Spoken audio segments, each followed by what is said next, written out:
मरने के बाद तुलसी और गंगा जल क्यों रखते हैं मुंह में।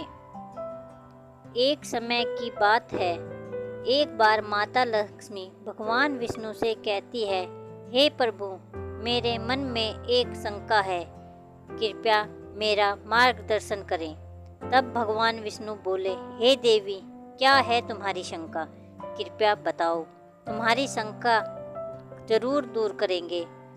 तब माता लक्ष्मी कहती है, हे प्रभु, जब कोई मनुष्य मृत्यु के बाद तुलसी पत्र का जल अपने मुंह में पाता है तथा रोज तुलसी में जल देने से क्या होता है तथा उस मनुष्य को कौन से फल की प्राप्ति होती है।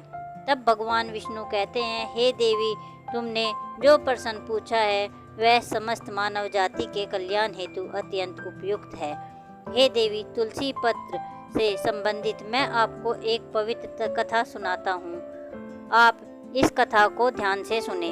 तब माता लक्ष्मी कहती है, हे प्रभु, मैं इस कथा को पूरे ध्यान से सुनूंगी और लोक कल्याण हेतु इस कथा का प्रसार भी करूंगी।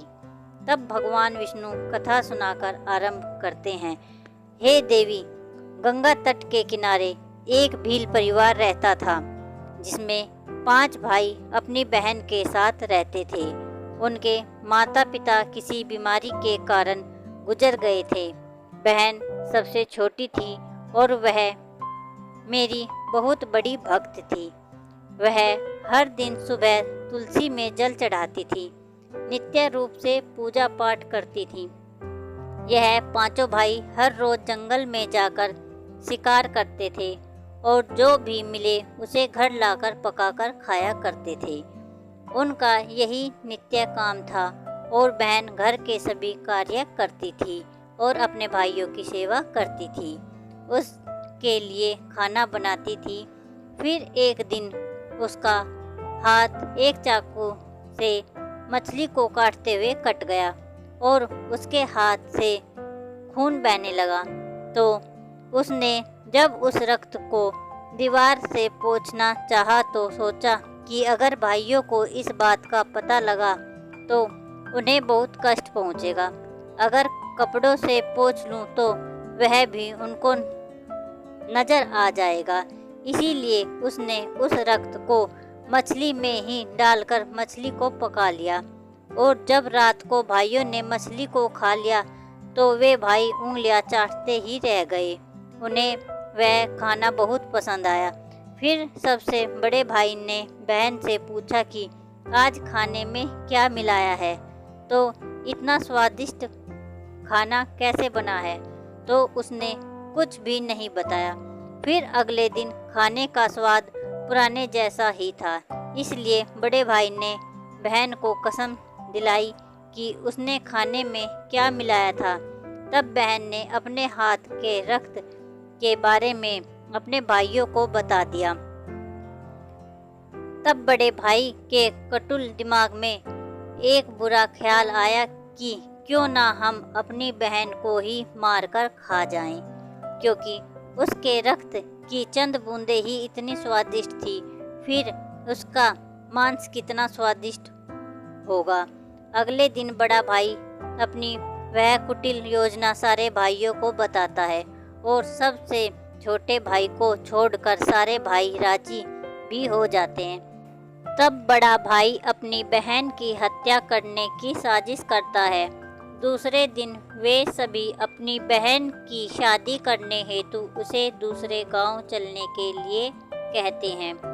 फिर वे सभी अपनी बहन के साथ रास्ते की एक छोटी सी गुफा में ले जाकर उसे बांध देते हैं और उस पर बाणों से वार करना शुरू कर देते हैं। तभी उस स्त्री ने मन ही मन ईश्वर से प्रार्थना करते हुए कहा, हे प्रभु, अब आप ही मेरी रक्षा करें। तब एक चमत्कार हो जाता है। सबसे बड़ा भाई बाण तो चलाता है, लेकिन उसका निशाना चूक जाता है और बार बार प्रयास करने के बाद भी उसका निशाना बार बार चूक जाता है। फिर दूसरे भाई से एक एक करके बाण चलाते हैं और उन सभी का भी निशाना चूक जाता है। अंत में सबसे छोटे भाई को बाण चलाने को कहते हैं, किंतु वह मना कर देता है। तब सभी भाई उसे ही जान से मारने की धमकी देते हैं। तो उसकी बहन स्वयं मुझसे विनती करते हुए बोली, हे प्रभु, अब आप मेरे छोटे भाई की रक्षा करें और मेरे प्राण ले लीजिए। ऐसा कहते ही सबसे छोटे भाई का बाण बिना निशाने के ही बहन के सीने में घुस जाता है। तब वे 4 भाई अपनी ही सगी बहन को काट कर पकाते हैं और आपस में परोसते हैं और अंत में सबसे छोटे भाई को उसका सिर खाने को देते हैं। वह अत्यंत दुखी होकर मन ही मन बहुत रोता है और उसने अपने कपड़ों में एक मछली का टुकड़ा छुपा कर रखा था, तो उसने उस मछली को ही खाने में मिलाकर खा लिया। खाते समय उसने अपने पात्र के नीचे एक छोटा सा गड्ढा खोदकर उसमें अपनी बहन के सिर के टुकड़े डाल दिए। फिर वे सब वहां से चले जाते हैं। दूसरे दिन छोटा भाई इस जगह पर आकर एक बांस का पेड़ अपनी बहन की याद में लगा देता है और उसे रोजाना पानी देता है। इसी तरह कुछ दिन बीत जाने के बाद एक साधु उस बांस के पास मलमूत्र त्यागने हेतु जाते हैं। तो वहां से आवाज आती है, हे साधु महाराज, आप इस जगह पर मलमूत्र का त्याग न करें। तभी वह साधु आश्चर्य से एक बांस के टुकड़े को काटकर अपने साथ रखते हैं और उससे एक बांसुरी बना लेते हैं। जब भी वह साधु बांसुरी बजाता है तो उसमें से एक स्त्री की सुंदर गीत गाते हुए आवाज आती है। वह साधु उस बांसुरी को बजाते और द्वार द्वार जाकर भिक्षा मांगते उसी से अपना जीवन यापन करने लगा। कुछ समय बीतने के बाद वह साधु उस बड़े भाई के घर के पास गया तो उस बांसुरी से आवाज आने लगी कि इसी दुष्ट ने मेरी हत्या की है। ऐसा सुनते ही बड़ा भाई घर से भागते हुए आया और उसने उस साधु को अपने द्वार से आगे भगाया। फिर इसी तरह वह साधु उन चारों भाइयों के द्वार पर जाता है, किंतु वह सभी भाई साधु को वहां से भगा देते हैं। साधु को तब कुछ हद तक यह बात समझ में आ जाती है कि जिस स्त्री की आत्मा उस बांसुरी में रहती है उसका इन लोगों के साथ कुछ ना कुछ तो रिश्ता है, किंतु बेचारा साधु उन सभी के साथ कुछ भी नहीं कर सकता था। साधु फिर अंत में 5वें भाई के द्वार पर जाता है। तभी वह बांसुरी कहती है, यही मेरे प्रिय भाई का घर है।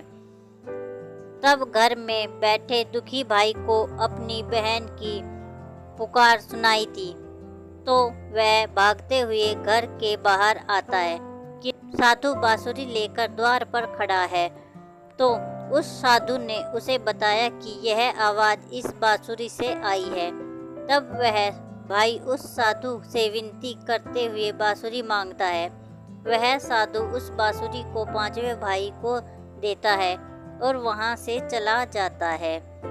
फिर वह भाई अपनी बहन की आवाज वाली बांसुरी बजाता है तो वह कहती है, हे भाई, मुझे पता है तुम मुझसे बहुत प्रेम करते हो, किंतु मेरी मुक्ति के लिए तुम हर दिन घर की तुलसी में जल चढ़ाओ तथा भगवान हरि विष्णु का प्रत्येक दिन पूजा पाठ करो।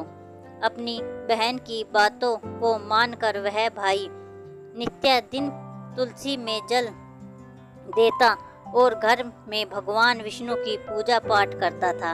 एक दिन जब वह भाई तुलसी को जल देते हुए मन ही मन भगवान विष्णु के नाम का जाप कर रहा था, तब स्वयं भगवान विष्णु उसी तुलसी के पौधे से उस गरीब भाई के घर में प्रकट हुए। फिर वह भाई तुरंत भगवान विष्णु के शरण में जाता है और सच्चे मन से स्तुति करने लगता है।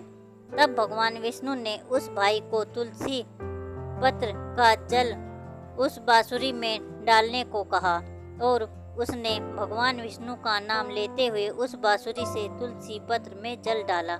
भगवान विष्णु के आशीर्वाद से उस स्त्री का पुनर्जन्म हुआ, जिसके बाद वह स्वयं उस बांसुरी से बाहर आ गई। तब उन दोनों भाई बहन को भगवान विष्णु से तुलसी के संबंध में महत्वपूर्ण ज्ञान दिया। फिर भगवान विष्णु कहते हैं, हे देवी, वह ज्ञान अब आप भी ध्यान से सुनो। तुलसी को देवी लक्ष्मी का ही रूप माना जाता है। तुलसी में हर रोज जल चढ़ाने से जीवन की सभी परेशानियां दूर हो जाती हैं और सुख शांति आती है और धन भी घर में आता है।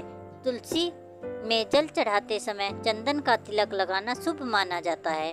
तुलसी में जल चढ़ाने का सही समय सूर्योदय से लेकर उसके 2 से 3 घंटे बाद तक ही होता है। तुलसी के पौधे में रविवार को जल नहीं चढ़ाना चाहिए। मंगलवार को तुलसी में जल चढ़ाने से भगवान विष्णु और देवी लक्ष्मी दोनों ही प्रसन्न होते हैं। रोज सुबह स्नान के बाद तुलसी में जल अर्पित करने से जीवन के दुर्भाग्य दूर हो जाते हैं। फिर भगवान विष्णु कहते हैं, हे देवी, मृत्यु ही जीवन का परम सत्य है। मृत्यु के उपरांत व्यक्ति का विधि पूर्वक अंतिम संस्कार करने का विधान है, जिससे उसके शरीर को मुक्ति मिल सके और वह एक शरीर को त्याग कर दूसरा शरीर धारण कर सके। इस प्रकार से जब व्यक्ति मोक्ष की प्राप्ति करता है तो उसे सभी पापों से मुक्ति मिलती है। मृत्यु के समय मुंह में गंगा जल डालना चाहिए, जिसका कारण है कि गंगा जल कभी खराब नहीं होता है और गंगा जल की कुछ बूंदें ही मृत्यु उपरांत व्यक्ति के लिए मोक्ष के द्वार खोल देती है। मृत्यु के समय व्यक्ति के मुख में गंगा जल डालने से उसे कई शारीरिक कष्टों से मुक्ति मिल जाती है और आसान मृत्यु मिल जाती है। यदि मृत्यु के समय व्यक्ति के मुंह में तुलसी की पत्तियां रखी जाती हैं तो मरने वाले व्यक्ति की आत्मा को भगवान विष्णु का आशीष प्राप्त होता है और संसार की मोह माया से मुक्ति मिलती है। वहीं शरीर के सारे कष्ट दूर हो जाते हैं और आत्मा सभी बंधनों से भी मुक्त हो जाती है। तुलसी के नाम से ही यमलोक में जो कष्ट देने वाले राक्षस हैं वे शांत हो जाते हैं और यह मार्ग आसान हो जाता है तथा मोक्ष मिलता है। इसलिए मोक्ष के लिए ही गंगा जल और तुलसी का सेवन मृत्यु के समय किया जाता है। जय भोलेनाथ की, जय विष्णु भगवान की। दोस्तों, अगर आपको हमारी वीडियो अच्छी लगे तो वीडियो को लाइक करें, शेयर करें और चैनल को सब्सक्राइब करें और अपने सुझाव हमें कमेंट बॉक्स में ज़रूर दें। धन्यवाद।